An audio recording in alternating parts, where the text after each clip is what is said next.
Ang ganda lang. Hindi ako nagsasawa. Hindi ako nagsasawa kasi sinalubong kami ng ulan. Ulan. Ng ice. Yun ang kapal. Sinasamantala ko na ang pagkakataon. O, tignan nyo yung jacket ko. Sobra-sobra na. As in. Samantalang si Lily nag-enjoy siya. O, di ba? Kahit alam niya na makakapal lang snow. O. Ang kapal talaga, promise. As in, sobra-sobra. Kapal-kapal ng snow. Ayun, dalawang lalaki naglalagay sila ng asin para hindi madulas. Kasi nakakatakot yan. Baka may baka may madulas pa. Kasi madulas ang ice. Diba? Doon tayo galing. Grabe ang dark. Pero patuloy pa rin ang pag-ulan. Diba? Diba? Lily, bake pipi na. Diba? Si Lily, na-enjoy niya ang bawat patak ng snow. Enjoy ng bawat patak ng ice. Tama, Lily. Quick na, quick. Then we go home na. Diba? Grabe, Muulan pa siya. Pero ang sarap. Sasamantalahin na natin to. Pagkakataon. Para ma-enjoy. Kasi bukas yata magiging wala na ito eh. Bukas yata hindi na ito lakasan. Pero the whole week yata magkakaroon ng snow. Di ba? Basa na yata yung aking parang hindi naman zero visibility to pero parang grabe ang kapal tsaka white na white. Ang sarap sa paa. Ay nako. Sarap i-enjoy ang bawat moment. Ayan, isa ito sa mga signs na ikaw ay nasa malamig na lugar or nasa Europe ka kasi may snow. So magpo 4 years na ako dito. Pero the previous years hindi ganito kabongga yung snow. Hindi siya ganito kapal, I mean. Kasi parang mas makapal ngayon at mas maraming days ang pag-ulan niya. Kasi dati overnight lang tapos mamemelt na the next day. Pero ito, kung mapapansin niyo sa aking mga uploaded videos, parang matagal na meron ng makakapal na pag-ulan. Di ba? Di ba? Nakakaloka. Tingnan niyo. Yan. Yun lang at nakakamanhid ng kamay. Ang hirap mag-video. Nakakamanhid ng kamay. Yan. Pero for safety purposes, naka-gloves din tayo. Syempre, complete gear. And ganitong moment na ang aking prenoprotektahan is yung lalamunan ko na kasi medyo may tama na yata. Medyo na yung lalamunan ko. Medyo hindi na ganun, palagi na akong nawawalan ng boses. Palagi na akong nagkakaroon ng pananakit ng lalamunan dahil sa sobrang ginaw. Kaya most of the time kami rin dito umiinom kami ng mga mainit, mga tea, warm water, nagagargle ako ng salt with warm water. Yun, tignan nyo, as in, masaya siya. Akala ko noon hanggang ganun na lang yung snow na mararanasan ko. Pero thank you Lord kasi medyo pinaramdam niya sa akin at pinaranas. Ipinakita yung tingnan nyo yung aking jacket, diba? Kasi patuloy yung paglabas namin ng Lily na mag-walking, ayun din yung pagragasa, yung sobrang pag-ulan niya ng matindi. So sabi ng kliyente ko, wag munang lumabas, pero sabi ko walang snow sa aking country, sa Pilipinas. So, it's time para i-experience ko itong bagay na ito na hindi natin alam kung mararanasan pa natin next year na peak snow season. Pero so far, so good. Ang sarap-sarap lang ng maglaro sa sa ice. Na-enjoy ko. Walang masyadong tao ngayon dito sa park.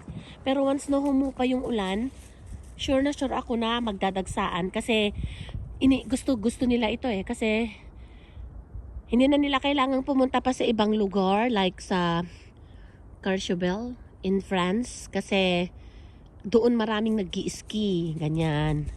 Doon maraming nag-ano. Pero sabi nga ng aking kakilala, ayan, hindi mo na kailangan pang gumastos, nandiyan lang sa kapitbahay, nandito lang sa ating kapaligiran, nandito lang sa paligid-ligid. Ang ikinaganda ng snow. So, ayan, ang ganda-ganda siya, diba? At saka, pag naaarawan pala itong ice, kapag pala meron siyang araw, nasisinagan siya, very shiny pala siya. Parang kristal na kumikinang-kinang. 20.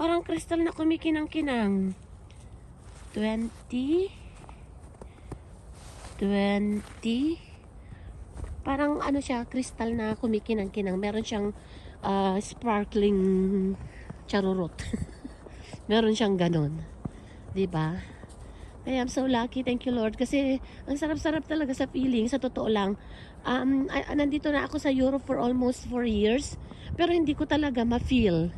Pero ngayon na may snow at sobrang pinagbigyan pa tayo ng maraming pagkakataon, doon ko nare-realize na nasa Europe na talaga ako. Kasi sobrang ma-appreciate mo talaga yung snow. Diba? Kagaya niyan, tingnan mo yan. As in, ang ganda ng mga puno. Kahit may mga natitira pang mga dahon-dahon dyan, talagang ang sarap-sarap pa rin. Tingnan mo yung mga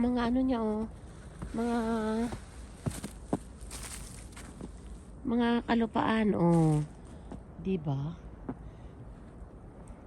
Diba? Ang sarap lang sa pakiramdam. Tingnan mo si Lily. Sobrang sarap na sarap siya sa sa ice. Sa paglalaro. Ngayon walang tao, bibihira lang. Hindi mo makita yung ibang tao kasi tignan niyo, talagang nauulanan. Talagang umuulan pa rin kagaya niyan, Ang kapal. Ang kapal-kapal, Yeah. Hanggang doon. Hanggang dyan. Doon tayo galing sa park na yan. Meron ding naglalakad ng kanyang aso. Ayan. As in, ang kapal-kapal. Tingnan nyo. Diba? Wala ka nang anuhin pa. Ang sarap, Ayan. Sobra-sobra na yung aking umuulan pa rin hanggang ngayon. Pero tingnan nyo naman. OMG, balot na balot tayo. Ayan. Balot na balot. Balot na balot tayo kasi as if na ang snow ay talaga namang ang sarap sa pakiramdam, 'di ba? As in, ang ganda. Ang ganda-ganda. Promise. Sobrang nakaka-enjoy. Enjoy natin. I-enjoy natin.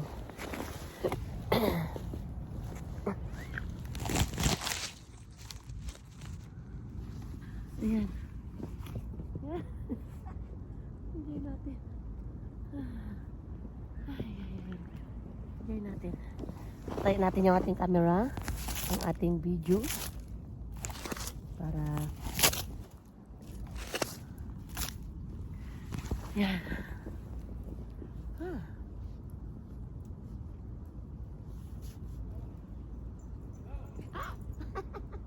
May nakipaglaro.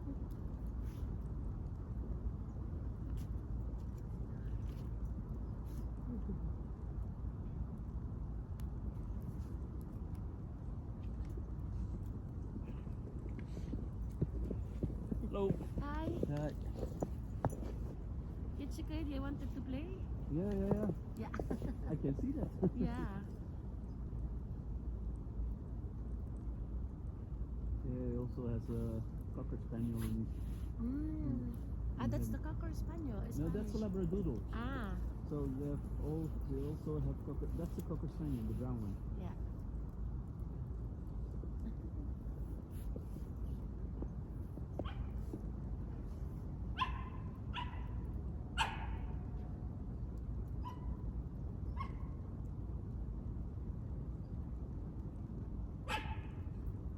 She's not sure. Yeah. She's little bit shy. And I get scared, baby. Yeah. Shadow? Shadow.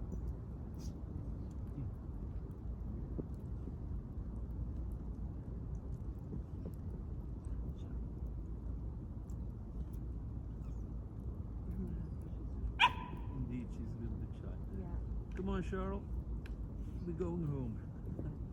All right, take care. Bye. Bye.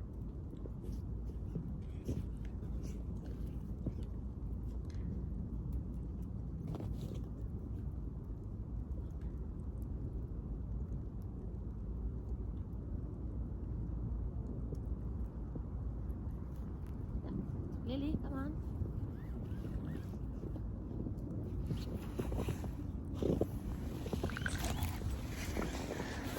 So yun. It's raining! OMG. Sobrang thankful ako kasi for my almost 4 years dito sa Europe. Ngayon ko lalong na-feel na nasa Europe ako kasi it's almost 1 week na nag-snow. Ay, sarap.